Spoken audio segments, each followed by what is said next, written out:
All right. Good evening, everyone. I'd like to call this meeting to order at 7:02 p.m. I'd like to announce that this meeting is being recorded. May I have a roll call? Director Igor. Here. Director Freeman. Here. Before we begin, we would like to acknowledge the Chumash people who are the traditional custodians of this land. We pay our respects to the Chumash elders, past, present, and future, who call this place Anascoyo, the land that Isla Vista sits upon, their home. We are proud to continue the tradition of coming together and growing as a community. We thank the Chumash community for their stewardship and support, and we look forward to strengthening our ties as we continue our relationship of mutual respect and understanding. And with that, I'd like to move on to the public comment period. Is there any public comment at this time? See no public comment, so I'll close that and we'll go into our discussion action items. We have item 3.1, parking study update. Great, thank you. And we have Julie on Zoom, even though we just saw her in person a little bit ago today at a different meeting, and Chisa as well, who's our project lead while Emily is on leave, and they're going to be presenting the draft action plan report. Great. Thank you for having us here today, and it was great to see a couple of you also earlier this afternoon. Again, my name is Julie Dixon. I'm joined by my colleague Chisa, and we are here today to give an update on the Isla Vista parking study. And as everyone here, I believe, knows, this is a collaboration not only between Isla Vista Community Services District, but also UCSB and the County of Santa Barbara. So Chisa is going to help run the slides for me. So if we can go to the next slide, Chisa, please. There we go. So we wanted to definitely tackle some of the updates, including the intercept survey that was conducted in terms of incorporating on the parking needs assessment. We'll talk about the updates on the online town hall worksheet survey. We also met with UCSB leadership in August to share our draft recommendations. And we also are currently working on the draft parking action plan outline and to be completed basically with the project steering committee in mid-August. And in terms of our next steps, we anticipate meeting with Coastal Commission to have conversations about the recommendations and what those implications might be, and just to ready them. And ultimately public review of the completed draft action plan in late September, with final parking action plan in October, and introducing to the IVCSD board meeting in November for final plan adoption. And one of the things that I always like to reinforce about the word adoption is, just like any plan, it's really intended to be a roadmap or a guideline to really help direct parking management and mobility decisions in the future. With the adoption of it, it doesn't mean that you're accepting or approving all of the recommendations or strategies. It will simply be that guideline and reference material to help direct the actions as the years progress. And again, this will not happen overnight, just like we shared before. We didn't get to where we are overnight, and we won't solve for it overnight. But we're really excited, as Chisa goes to the next slide, to share some of those findings and some of those next steps. So the the intercept survey results, IVCSD staff conducted intercept surveys in June at the beginning of July at several locations in Isla Vista, including Isla Vista Theater, Goleta Beach parking lot, and on Pardall Road. And most of the respondents that responded and identified themselves as UCSB students.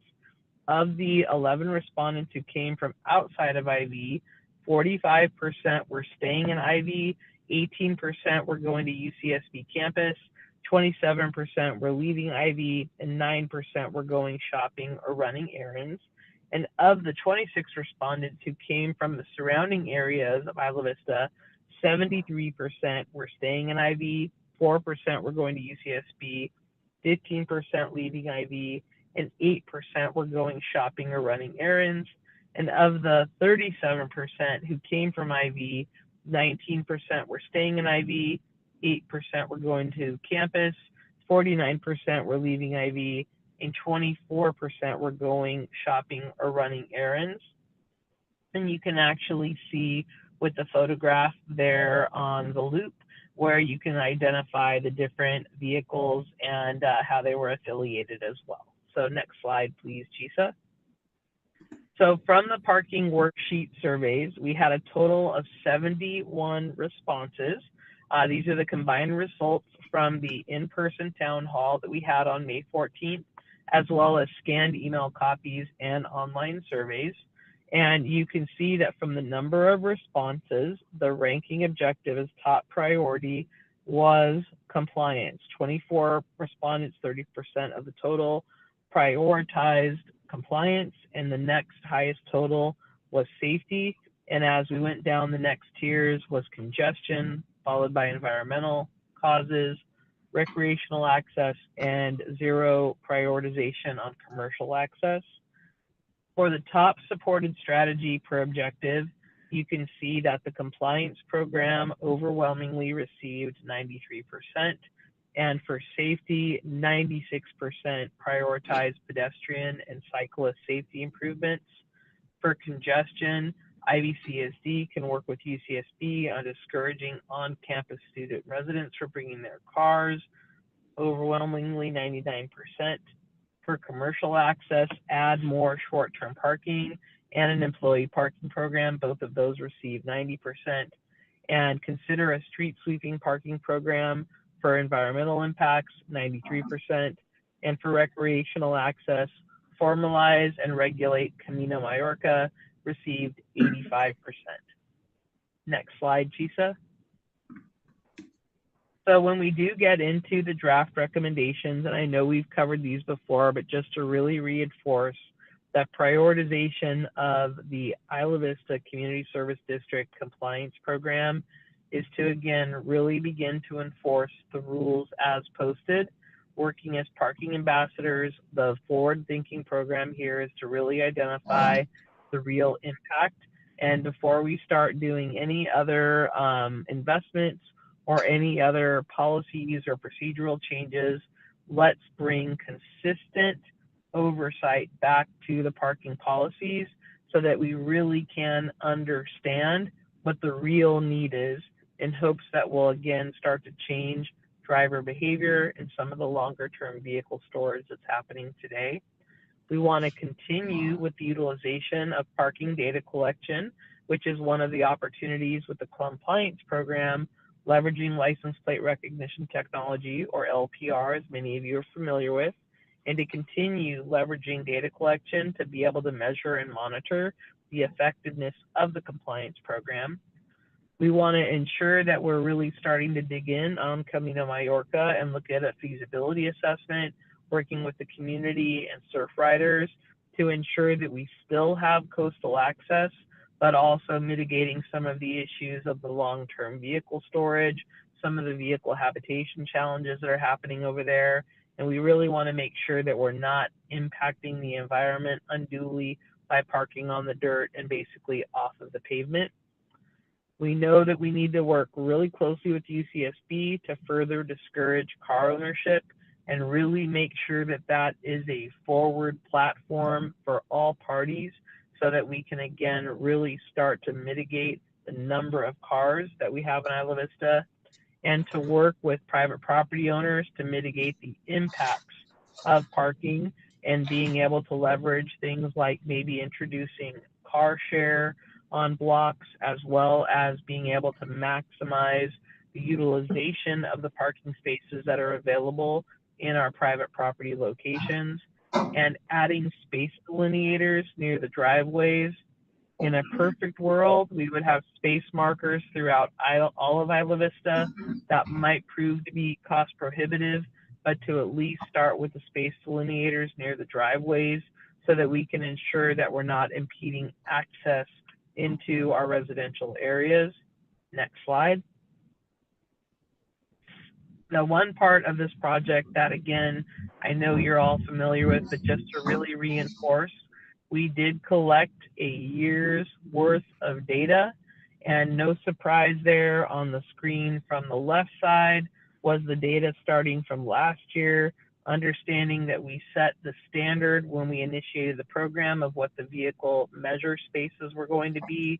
knowing that they are slightly below industry standard, being a 20-foot standard space, 18-foot adjacent to the driveway. We know that if we went with industry standards, this is a conservative approach here. Industry standards, our occupancy numbers would be higher.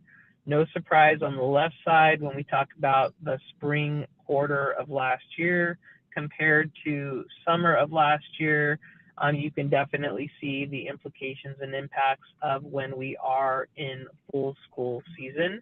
I do want to reiterate for anybody that might be watching this that's new to this parking occupancy study, 85% is the industry standard.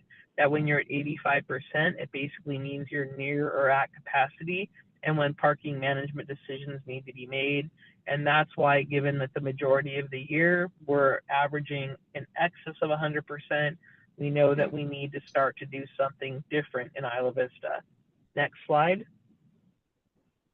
This is again another sampling by quarter of the data that was collected. You can see we have the fall quarter of last year, including the averages for December. And on the right side, you can see the first quarter of 2024. And again, the volume of cars is significant. And one of the things that I always like to share, that if we took the Embarcadero loop out of this number, your averages would increase, given the fact that that is your commercial corridor where we do have time limited parking. If you extracted that and studied that independent of the remainder of Isla Vista, your averages would increase even higher. Next slide, Chisa. So one of the other impacts that we like to share, and especially for those that are new to this project, we incorporated the utilization of drone images in addition to utilizing the license plate recognition technology, because we know that it's an important consideration as we take these recommendations outside of Isla Vista to seek authorization and approval from possibly the Board of Supervisors or maybe Coastal Commission. We wanted to make sure that people that maybe aren't as intimately aware or familiar with Isla Vista, they can understand what it's like with the number of cars that we truly are dealing with. And it's one of the reasons why we introduced drone imagery, because as we take recommendations moving forward, in order to help garner support, we wanted folks, again, from outside of the area to understand the implications and impacts. And we know a picture's worth 1,000 words. So we think that this will be really helpful as we take these recommendations forward. Next slide. So another really important part of this project, besides having a year's worth of data, was by utilizing license plate recognition technology, we also did samplings to understand the number of vehicles that were basically staying for the long term, in particular, in excess of 72 hours, which, as most people know, is the California Vehicle Code requirement that you must move your vehicle every 72 hours at a minimum. So one of the details that we did during a sampling throughout the year was coming out and actually doing our data collection on a Tuesday, and then on that same block face on a Saturday. And you can see that we actually identified that really on average, about 20% of the vehicles parked were not moving within that 72 hours. And that third line down was a particularly specific targeted study where we wanted to identify during the UCSB winter break. We did collection basically on the first day of break, as well as the day after New Year's before school returned, to identify that we had roughly about 10% of the cars parked in Isla Vista that were stored in Isla Vista for that period of time. And so these are important details so that when we really talk about long-term storage of vehicles in Isla Vista, it's something that we know that we need to tackle as we do talk about our strategies moving forward. Next slide. So when we talk about the immediate on the previous slide, well, we also want to talk about our near-term strategies. When we get into the recommendations that are identified in the parking action plan, it's important to understand that some entities never get past the first step because that's what worked for them. And it's important to recognize that every location is unique and different to their specific community and need. So these are opportunities that as you continue to monitor data, as you make changes to policy, these are those next stages of the recommendations that should be also considered. And it's always based, again, on parking data and looking at utilization and behaviors so that, again, with a consistent oversight, these could be steps that you never have to get to or that might be accelerated based, again, upon those first implementation stages. They could include a residential parking permit program in Isla Vista. There was a previous framework that had been approved, I think about 2 decades ago. This would need to go to Coastal Commission, and this is the reason why we're saying that this is really part of the next stage, because after we enforce the policies as posted, this will really help determine whether or not we really have an impact on the number of cars, and if there is occupancy and availability based on that process. That would really ultimately dictate or determine the recommendation of a residential parking permit program. The opportunity to leverage shared parking agreements, our hope and anticipation is that with consistent oversight and compliance on street, that we will be able to push the cars that maybe take advantage of the free on-street parking and push them into their appropriate parking lots or locations, that we will be able to provide those available spaces. But if that does not occur, we might need to be able to leverage shared parking agreements, which we do have some parking assets privately owned throughout Isla Vista, where the opportunity to potentially leverage those agreements and to be able to establish some shared parking resources could be an option. We also know that once we begin the consistent compliance, that we want to be able to identify the impacts and needs of not only the daylighting legislation, which went into effect on January 1 of this year, where you can't park within 20 feet of an intersection, goes into enforcement January 1 of 2025. But also we have some blocks that we may need to eliminate parking on. As you're all aware, we have some very narrow streets. We need to ensure that our fire trucks and ambulances can navigate those. And as we begin to enforce and seek compliance on the policies as posted, this would be one of those next steps, is to determine what, if any, engineering changes might be needed to ensure safe passage throughout Isla Vista. We also are recommending that we need to formalize or memorialize a special event parking management plan. Over the decades, there's always been kind of some unspoken policies, some understandings of where do we put our cars during certain events in Isla Vista. We think it's important to memorialize that so that that way there's an expectation on all parties of where we can store our cars during those particular events and for what time frames and for what exceptions. Next slide. So a few more near-term strategies is identify opportunities to expand car sharing. We know we had some of that pre-pandemic, and our hope is now post-pandemic that we can start to see the revitalization of car sharing throughout Isla Vista, and really looking at, with the California legislative changes on parking minimums, with new developments that aren't required to provide parking, to encourage those developers to provide mobility opportunities or options like car sharing. We had a lot of feedback on identifying a parking option outside of Isla Vista.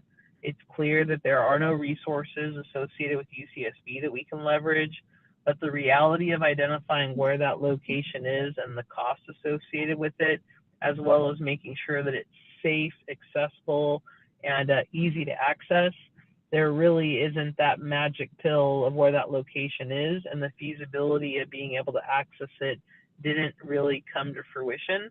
But we'll keep that one on the list as an option in case there's an opportunity that we haven't been able to identify.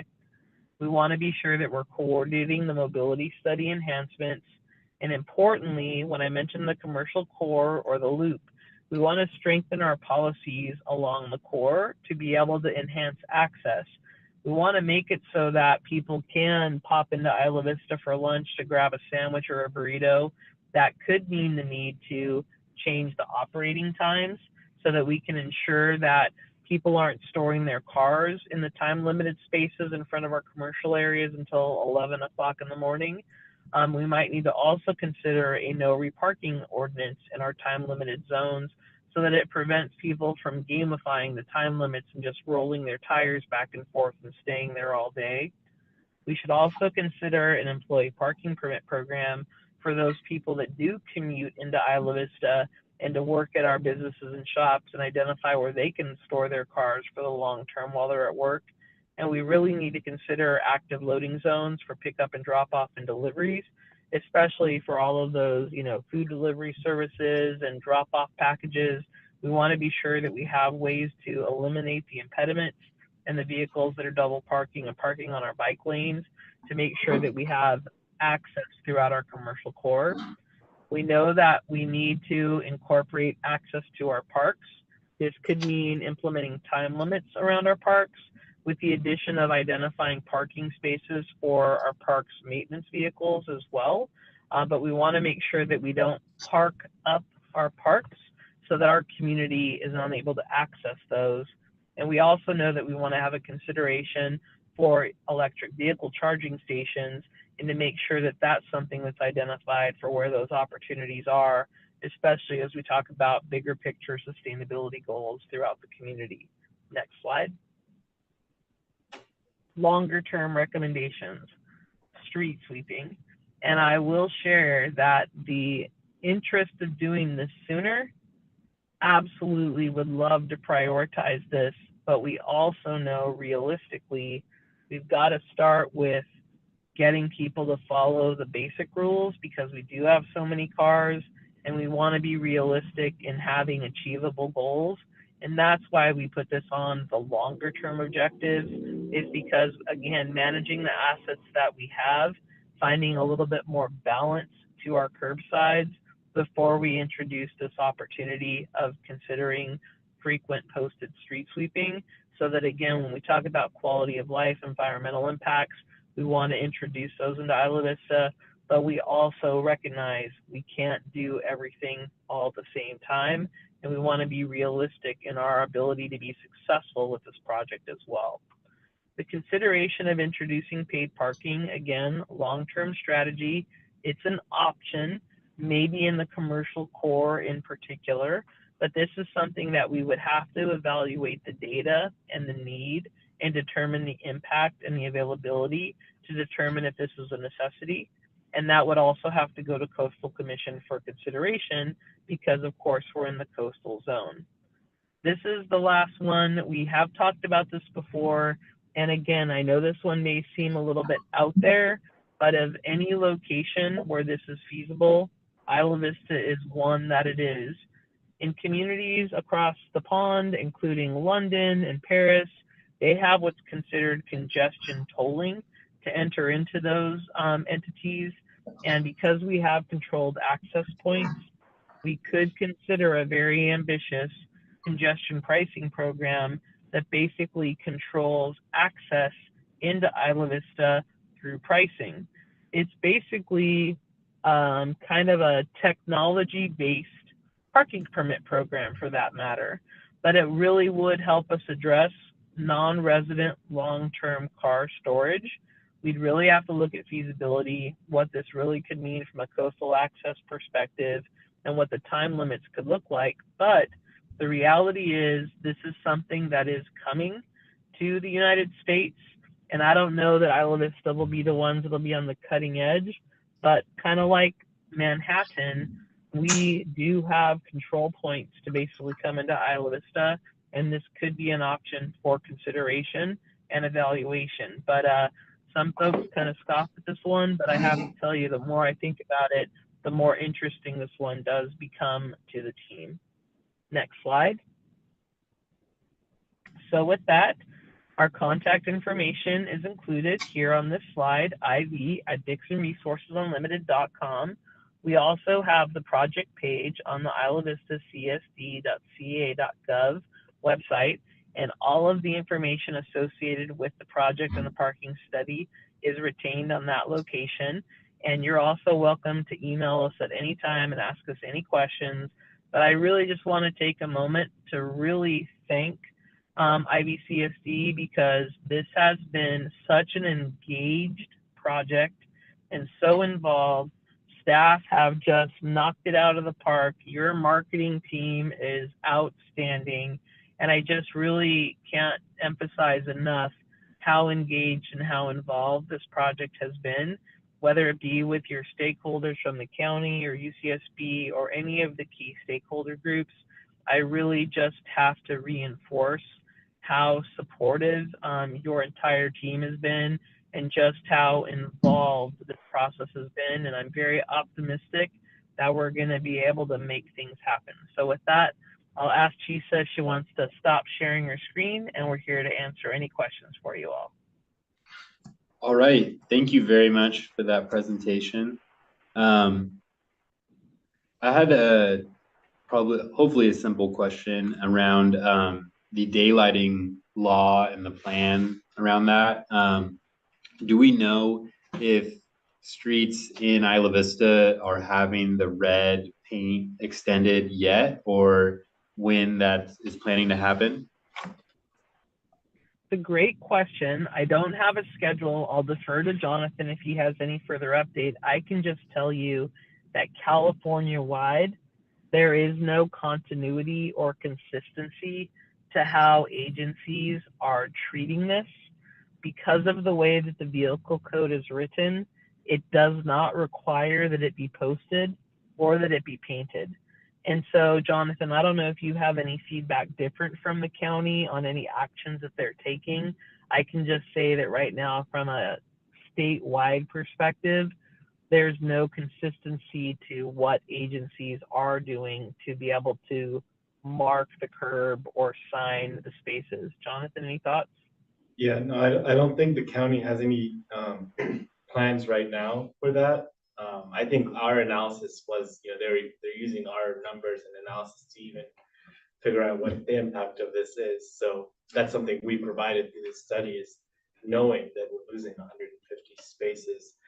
But yeah, I don't know when the curbs will be painted. I don't think they even have to be painted red. It's more of and maybe some will be painted red as part of the ATP project. I do know that some of the intersections that are treated by ATP will get the red extension, but I don't know if it's all of the ones in IV. If they even have a decision to paint it red, do they paint anything? Like the next to my apartment, the curb has been in this state of like, I don't know if it's painted or not. It's the curb is so worn down that you can sort of see some vague redness that I think goes to maybe here. Yeah. And did they actually paint it? I don't know what their schedule is. I mean, the last time I saw painting of curbs happening was end of 2022 when Greg Hart stopped being supervisor. And that was like down here, the downtown, like El Nido, Salvador area. I'm really curious about why.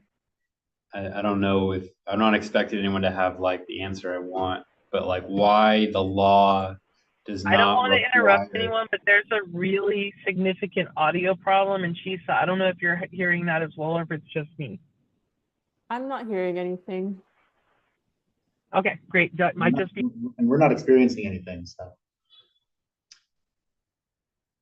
I'm really curious about why the law was written or approved in a way that doesn't require the curbs to be painted red. And I feel like some of the information we've gathered in our study, and I'm sure a lot of other communities understand this too, is that like the first step is enforcing the current policy.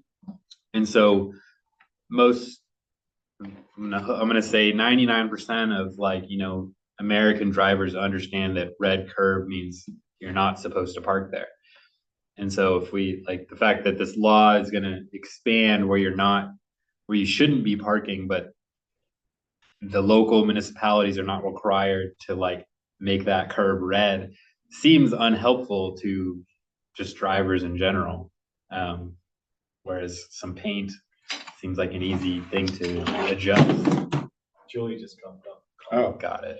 Okay, that's not bad. Yeah, I mean, that's the state for you. That's, that they wanted to make a new law, but they also didn't want to get the counties and cities to be mad that they would have to spend money to implement it. So it was probably something like that where so then, yeah, the state decided to remove that part or not have it so that they don't have opposition from the counties and cities on this. or they don't have participation almost. Okay. Well, that answers my more important question, is that we don't have a schedule for the curves to necessarily be updated. We don't know if it'll even happen. Yeah, I mean, I know Camino, Pescadero and DP will get the treatment. When I walked with the public works director on the ATP project, he mentioned that intersection would be getting it, but I don't know which, how many at what time. And I apologize, I had a really challenging audio problem, so if anyone asked me a question, I would just request if you could repeat it after I threw the mic over to Jonathan. I apologize. No worries. We appreciate you being with us as much as you can. I'll just repeat what I was asking, which is like what some of the logic would be for the law to be designed to not require municipalities to paint their curbs red, and how would, what is the expectation if we're gonna change the rules but not let people know visually? You know what? I wish I could explain the logic. Unfortunately, it's just the way that the legislation was written and passed. And that's why I think that you have a lot of agencies kind of waiting to see what others are doing, to see how it's going to be enforced. It's also the reason why in 2024, it's all warnings in 2024, and it doesn't go into enforcement until January 1. Honestly, it's kind of why I've become the bugler on this topic, because I know that a lot of people aren't familiar with this legislative change, and why I spend so much time making sure that people understand about these policy changes, because because we work with communities all over the place, it's very evident that people don't know that the rules are changing. So I can't explain why they don't have to do it. But I know that's the reason why I like to let folks know that there's not a requirement that it be marked or posted. It's just a rule now that you're supposed to know. That makes sense. Thank you for sharing that. Are there any other questions at this time? Board questions? All right, that concludes my questions. Is there any public comment or questions at this time? I see none, so I'll return to the board if there's any further board discussion or conversation. I'll just share that I'm really thankful for the Dixon team. You all have done amazing work. Every presentation is so clear and easy to understand, and you're always present with us to help us understand if we do have a question. So thank you for your time. Thank you for coming and being a part of the other meetings today. Yeah, with that, I'll conclude this discussion and action item. For the next steps after this, we don't have a lot of meetings left anymore of this group. We are planning to have the board approve the plan on November 12th. And now that you guys have seen it, and our partners, the university and the county, have seen the draft plan, and it doesn't look like we have any major edits or changes to make based on the discussions and questions, we will now do a public rollout of the plan so that the public sees the draft plan. Then we'll see what happens in September in terms of feedback we get, and then not September, in October and part of September, and then we'll come to the board with the final version in November.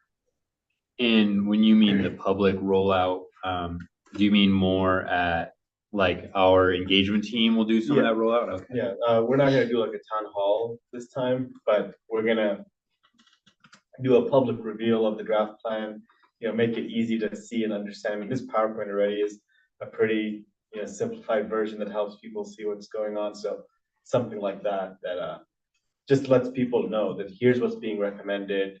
And if you want to get your feedback in, you've got a month and you've got this board meeting coming up on the 12th of November. So we've done a good job so far promoting this. So we'll just do it again now for one last time. Got it. Hopefully not the last time. We'll do it Friday. All right, well, thank you, everyone. I'll announce that the next meeting date of the parking committee will take place on Tuesday, October 1st on Zoom and at the community room, 970 Embarcadero Del Mar, Isla Vista, California. And with that, I will adjourn this meeting. Thanks, you guys. Appreciate it. Bye. Bye.